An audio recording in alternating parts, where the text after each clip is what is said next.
ಪಂಚಮಸಾಲಿ ಬಂಧುಗಳೇ, ನಿಮ್ಗೆಲ್ಲರಿಗೂ ಶರಣಾರ್ಥಿಗಳು. ಈಗಾಗಲೇ ಜಾತಿ ಗಣತಿಯಲ್ಲಿ ಪಂಚಮಸಾಲಿಗಳು ಯಾವುದನ್ನು ಬಳಸಬೇಕು ಎನ್ನುವುದರ ಕುರಿತು ಚಿಕ್ಕೋಡಿಯಲ್ಲಿ ನಡೆದ ಪಂಚಮಸಾಲಿ ವಕೀಲರ ರಾಜ್ಯ ಕಾರ್ಯಕಾರಿಣಿಯಲ್ಲಿ ತೀರ್ಮಾನ ಕೈಗೊಂಡಿದ್ದು, Lingayat Panchamasali code number A-0868 ಅಂತೇಳಿ ನಮೂದಿಸಬೇಕು ಅಂತೇಳಿ ಈಗಾಗಲೇ ನಿರ್ಣಯ ಮಾಡಲಾಗಿದೆ.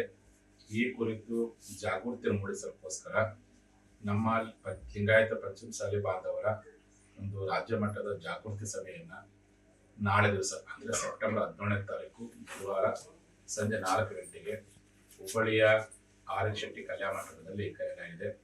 ಆ ಒಂದು ಸಭೆಗೆ ನಮ್ಮ ಸಮಾಜದ ಎಲ್ಲ ಹಾಲಿ ಮಾಜಿ ಶಾಸಕರು, ಸಚಿವರು, ಸಂಸದರು ಬರಬೇಕು. ಜೊತೆಯಲ್ಲಿ ನಮ್ಮ ಸಮಾಜದ ಎಲ್ಲ ವಿವಿಧ ಘಟಕಗಳ ಪದಾಧಿಕಾರಿಗಳು, ಅದು ಪೇರೆಂಟ್ ಬಾಡಿ ಇರ್ಬೋದು, ಪಂಚಸೇನೆ ಇರ್ಬೋದು, ಯುವ ಘಟಕ ಇರ್ಬೋದು, ಮಹಿಳಾ ಘಟಕ ಇರ್ಬೋದು, ಎಲ್ಲ ಜಿಲ್ಲಾ ತಾಲೂಕು ಅಧ್ಯಕ್ಷರು ಮಂಡಸ ಬರಬೇಕು ಅಂತ ಹೇಳಿ ಈ ಮೂಲಕವಾಗಿ ಈ ಮಾಧ್ಯಮದ ಮೂಲಕವಾಗಿ ಮನವಿ ಮಾಡ್ಕೊಳ್ತೀನಿ. ಈಗಾಗಲೇ ಎಲ್ಲ ಸಮಾಜ ಬಾಂಧವರು ಲಿಂಗಾಯತ ಪಂಚಮಸಾಲಿಯಲ್ಲೇ ಬರೆಸಬೇಕು, ಕೋಡವನ್ನು ಕಡ್ಡಾಯ ಬರೆಸಬೇಕು.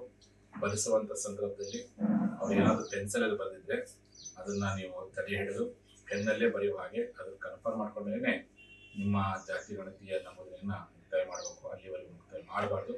ಈ ಸೂಕ್ಷ್ಮತೆಯನ್ನು ಅರ್ಥ ಮಾಡಿಕೊಂಡು ಈ ಬಗ್ಗೆ ಚರ್ಚಿಸಲು ನಾಳೆ ರಾಜ್ಯ ಮಟ್ಟದ ಜಾಗೃತಿ ಸಭೆಯನ್ನ ಕರೆಯಲಾಗಿದೆ. ತಾವೆಲ್ಲರೂ ಸಹ ಬರಬೇಕು ಅಂತೇಳಿ ಈ ಒಂದು ಮಾಧ್ಯಮದ ಮೂಲಕವಾಗಿ ತಮ್ಮೆಲ್ಲರಿಗೂ ಮನವಿ ಮಾಡ್ಕೊಳ್ತೀನಿ.